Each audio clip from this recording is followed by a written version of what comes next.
Welcome to the NBA Coast to Coast podcast brought to you by thelines.com. Coming to you from the West Coast, Josh Lander, joined as always by Nate Weitzer on the East Coast. And we have a 4-game slate here for you guys on Monday. Some interesting stuff going down over the weekend with some pretty big matchups. But we, like I said, have 4 to choose from here. Some Eastern Conference games are probably the best matchups we can bring you. So we're starting off with the Celtics and Knicks matchup. Also got another Eastern Conference matchup for you in our other game video there, the 76ers and the Heat, as well as our player props for you that we are looking to stay hot for you guys on. So make sure to like and subscribe to that page and continue to follow along with us. Also want you to head to thelines.com. That's where you can get all the great written content we're talking about and more. Lots of attention on the NBA right now on thelines.com. And you can use that odds finder tool we have up there. Make sure you are getting the best odds available to you from all those U.S. sports books, giving you guys NBA bets this season.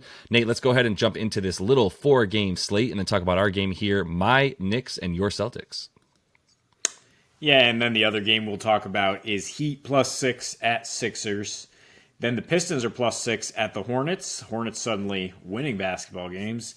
Celtics opened at -5. It's now -2.5 because Jaylen Brown is going to be out for personal reasons, so that has moved the line. And then the Magic are +4.5 at the Pelicans. It's an immediate reaction that, like, I'm saying, okay, you're getting value here because Jaylen Brown is out.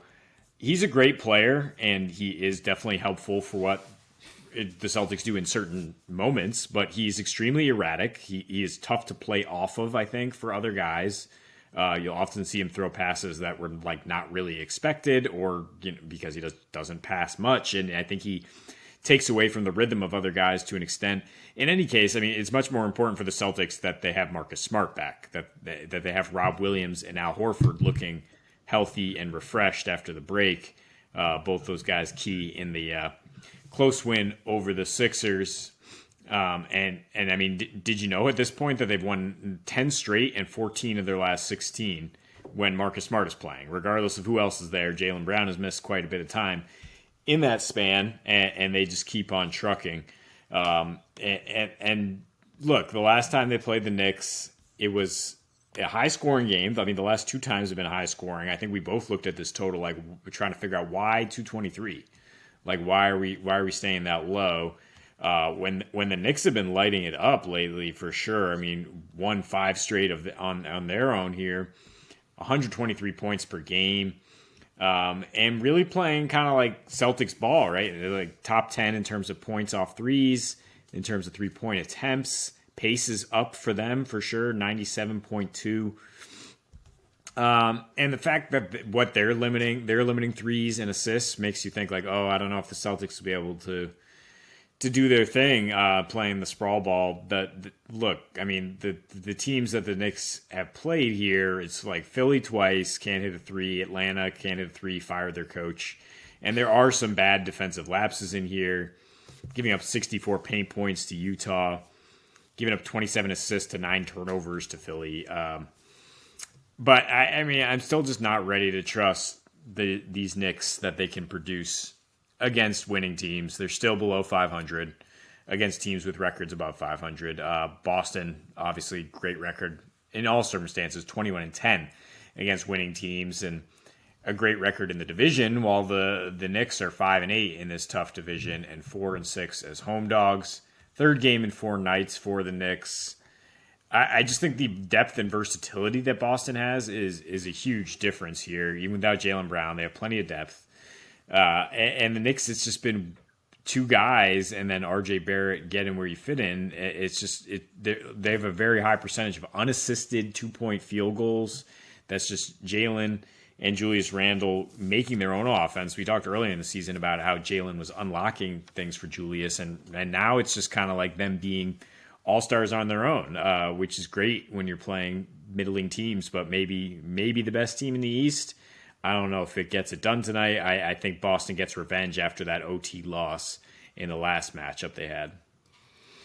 Yeah, I'm not going to focus on that who's going to win this game, to be honest. I do think it's a pick 'em. I think it's fair to say that the Knicks can win this one. To be fair to the Celtics, even in that OT loss, the Celtics let that one get away more than anything. If you watch some of that game, the Knicks had to sort of win like 5 big minutes at the end of the game to get it into overtime is really how they did it. And then they actually went down in overtime by like 4 or 5, and then they still pulled it out. So it was just like a sort of a weirder game that had like these weird spurts of energy from the Knicks that allowed them to win the most important minutes of the game rather than any other part of it where they were getting dominated. And I just would rather mess with the total.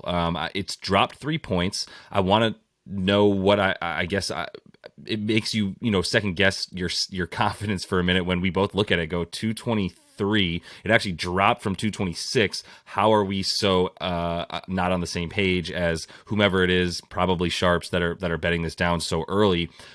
I'm not really worried about it. Like, I feel a lot of confidence. If you look at the last 2 matchups from these teams, the team that the Knicks are boasting this year is a lot different than the one that they're boasting last year, and that's why last year's games in last January went under in this matchup easily. 1 game in Boston, 1 game in New York, but the last 2, 1 game in Boston the last one was in Boston, as we know. That was the one that went into overtime. But even the game before with that 51 rather point total that was in Boston. In New York for that one. Like, they're coming back. The Knicks at home have proven to be a team, especially in the latter part of the season, maybe the last like month. Their home splits versus their road numbers, it's a lot better. They actually were better on the road. Then they just completely turned it around. One of the most important reasons that I like this over and that I'm looking at it, for this game, is Mr. Josh Hart and what he's done outside of the normal. He's 14 points a game. It's great. But what he comes in and delivers to you is a guy who's a starter. You're probably 4th or 5th best player at this point, if not higher than that.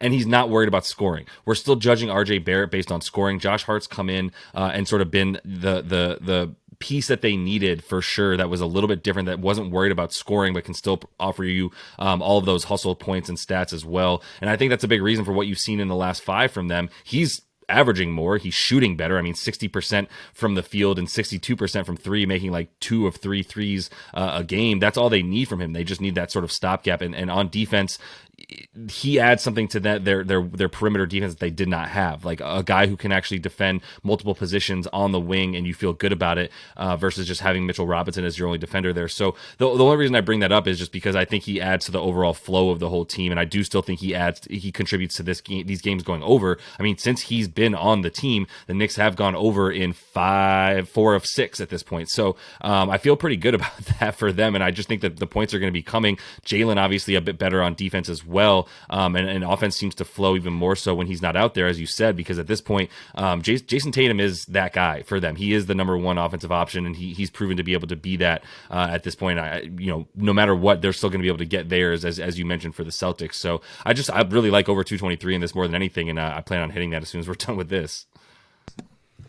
Yeah, I guess the total dropped along with the spread because of Jaylen Brown being out. But yeah, there are again numbers supporting that they're actually a better cohesive offensive team without him. They've not only won 9 of their last 11, they're scoring 120 a game and 29.5 assists and 18.5 threes at over 40%. That's exactly what you like to see with the Celtics.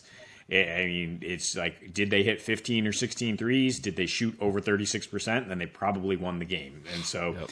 I know you think the Knicks can win a shootout with these Celtics because you saw it a couple weeks ago, but I think that was a wonky game. I mean, Jalen, it would have gone under this total if it stayed in regulation, right? It would have been 220. But Jalen was 8 for 22 from the field, 1 for 8 from 3. Not helpful. Tatum was cooking with 35 points. The Celtics did hit 27 threes against this Knicks team way back at the beginning of the season, but I think we both agree. I mean, yeah, the over is definitely in play here. 4 of the last 5 at the Garden for the Knicks. I've gone over, the exception being when Philly played at the like 90 pace and only hit 7 threes. And Boston just, when you get more minutes to guys like Brogdon and Sam Hauser, they're gonna be raining threes. It's gonna look at least like lucky regression for the Knicks to have been the top 3-point defense in this stretch, because the Celtics are just gonna get better looks and they have too many weapons out there. So I definitely lean towards them winning along with the over.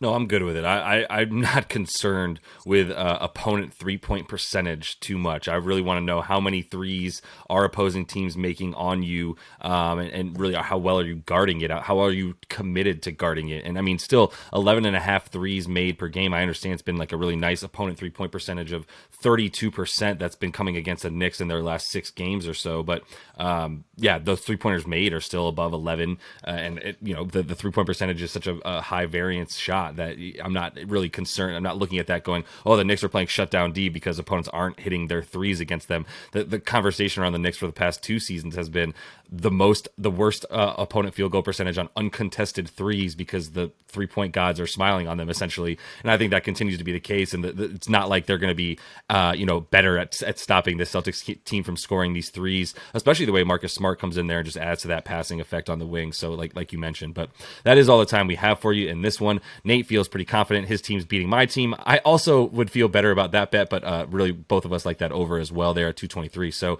make sure to like and subscribe to that page. Got another video up for you today and those player props. So until we see you next, happy betting.